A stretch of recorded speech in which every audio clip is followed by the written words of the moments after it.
بسم اللہ الرحمن الرحیم۔ السلام علیکم۔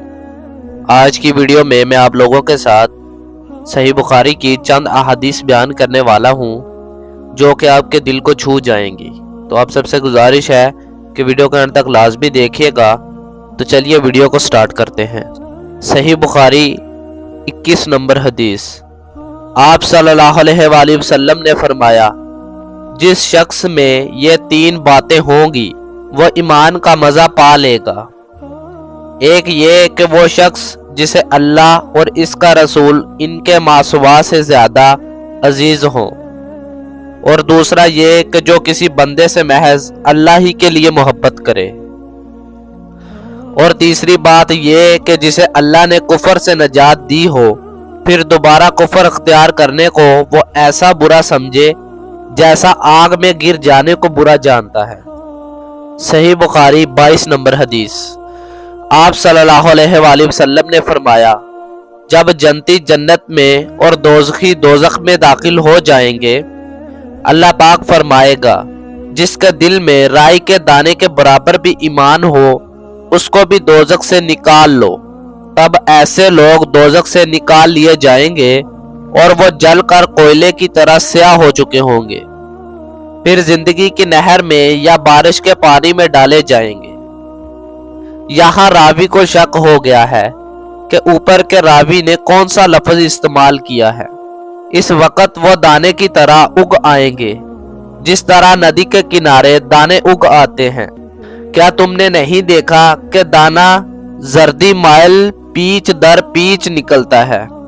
صحیح بخاری 23 نمبر حدیث۔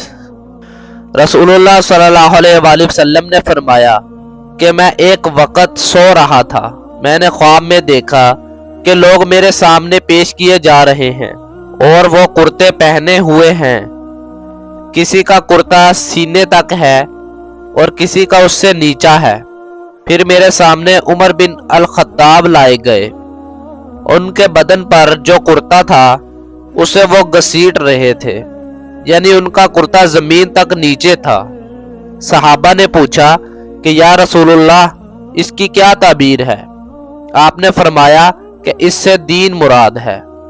تشریح مطلب یہ ہے کہ دین حضرت عمر کی ذات میں اس طرح جمع ہو گیا کہ کسی اور کو یہ شرف حاصل نہیں ہوا۔ حضرت ابو بکر صدیق رضی اللہ عنہ کی شخصیت اپنی فداکاری و جانثاری اور دینی عظمت و اہلیت کے لحاظ سے حضرت عمر رضی اللہ عنہ سے بھی بڑھ کر ہے، اور بزرگی و عظمت میں وہ سب سے بڑے ہوئے ہیں، مگر اسلام کی جو ترقی اور بے حیثیت دین کے جو شوکت حضرت عمر رضی اللہ عنہ کی ذات سے ہوئی وہ بہت بڑھ چڑھ کر ہے۔ صحیح بخاری 24 نمبر حدیث۔ ایک دفعہ رسول اللہ صلی اللہ علیہ وآلہ وسلم ایک انصاری شخص کے پاس سے گزرے، اس حال میں کہ وہ اپنے ایک بھائی سے کہہ رہے تھے کہ تم اتنی شرم کیوں کرتے ہو؟ آپ صلی اللہ علیہ وآلہ وسلم نے اس انصاری سے فرمایا کہ اس کو اس کے حال پر رہنے دو، کیونکہ حیا بھی ایمان ہی کا ایک حصہ ہے۔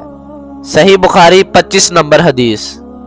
رسول اللہ صلی اللہ علیہ وآلہ وسلم نے فرمایا، مجھے اللہ کی طرف سے حکم دیا گیا ہے کہ لوگوں سے جنگ کروں اس وقت تک کہ وہ اس بات کا اقرار کر لے کہ اللہ کے سوا کوئی معبود نہیں ہے، اور یہ کہ محمد صلی اللہ علیہ وآلہ وسلم اللہ کے سچے رسول ہیں، اور نماز ادا کرنے لگے اور زکوٰۃ دیں۔ جس وقت وہ یہ کرنے لگیں گے تو مجھ سے اپنے جان و مال کو محفوظ کر لیں گے سوائے اسلام کے حق کے۔